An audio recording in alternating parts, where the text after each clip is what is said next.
መገናኛ ብዙሃን የአንድ ሀገር ህዝብና መንግስት የመገናኛ ድልድይ በመሆን የሚያበረከተው ሚና የጎላ ነው። ግን ደግሞ የድህረ እውነት ዘመን ለዘርፉ ትልቅ ፈተናና ለውጥ ይዞ የመጣ ወቅት ሆኗል። እናም ሚዲያዎች በልካቸው የሚሰፈርን ኃላፊነት በውጤታማነት እንዲገልጡ በትልቁ ይጠበቅባቸዋል።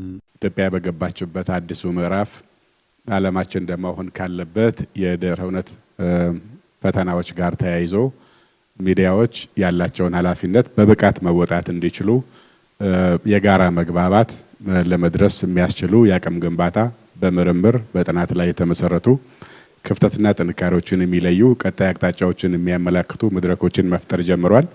ይህ እንቅስቃሴ ተበረታቶ መቀጠል ይገባዋል። በተለይም ደግሞ ሚዲያዎች እንደ ኢትዮጵያ ባሉ በብዙ ቀለምና ማንነት የደመቀ ሀገር ውስጥ ሲሆኑ በዚያ ልክ የእያንዳንዱን ኢትዮጵያዊ ነገ ሊያለመልሙ የሚችሉ ተግባራትን እንዲከውኑ ይጠበቃል። በዚሁ ብዛነት ውስጥ የኢትዮጵያ ቀለሞች ጎልተው እንዲወጡ የሚያደርግ እያንዳንዱ የኢትዮጵያ ማህበረሰብ ያሉት ተስፋ፣ ያሉት ፈተናዎች፣ ያለው ደግሞ ጥቅሞች የተሳሰሩ ከመሆናቸው ጋር ተያይዞ መነሻቸው የሀገሪቱ የተለያየ ጫፍ ይሆናል። መዳረሻቸው ግን አንድ ላይ ተያይዘን ጠንካራ ሀገር ለመገንባት የምንንቀሳቀስ መሆናችንን ግምት ውስጥ ያስገባ ይህንኑ የሚያዳብር ኃላፊነት የምትወጡ ከመሆናቸው ጋር ተያይዞ ተለቅ ይላል ድርሻችሁ ማለት ነው።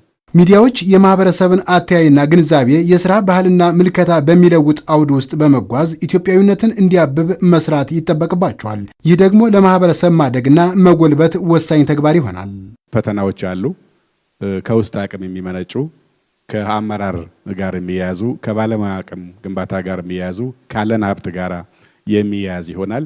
ይሄም አጠቃላይ ሀገራችን እያደገች በሄደ ቁጥር እየጎለበተ የሚመጣ ትሩፋቱ ወደ ታችም የሚሄድ እናንተ ደግሞ ከታች በመሰሩት ስራ በመትገነቡት አቅም በመትፈጥሩት አመለካከት አንድነትና የሥራ ትጋት የህይወት ተመክሮ ሁሉም ማህበረሰቦቻችን የበለጠ እያደጉ እየጎለበቱ እንዲመጡ ማድረግ የሚያስችል ስራ በመስራት ላይ እንደመሆናችሁ ይሄ ትግግዝ፣ ይሄ መናበብ፣ ይሄ መተጋገዝ ተጠናክሮ የሚቀጥል ይሆናል ማለት ነው። ሚዲያዎች ባለፉባቸው የሥራ ሂደቶች ሁሉ መልካም ውጤቶች እንዳሉ ሁሉ ጉድለቶች መኖራቸው የተነሳ ሲሆን እንደ መንግስትም ችግሮችን ፈቶ በላቀ ውጤት ለመግለጥ ስራዎች እንደሚሰሩ ተነስቷል። የጋራ ጉዳዮችን የሚመለከቱ ፕሮግራሞችን በተለያዩ ቋንቋዎች በማሰራጨት የመረጃ ተደራሽነትን በማረጋገጥ ረገድ የሚጠበቅባችሁን ሚና እንድትወጡ ከአደራ ጭምር ጠይቃለሁ።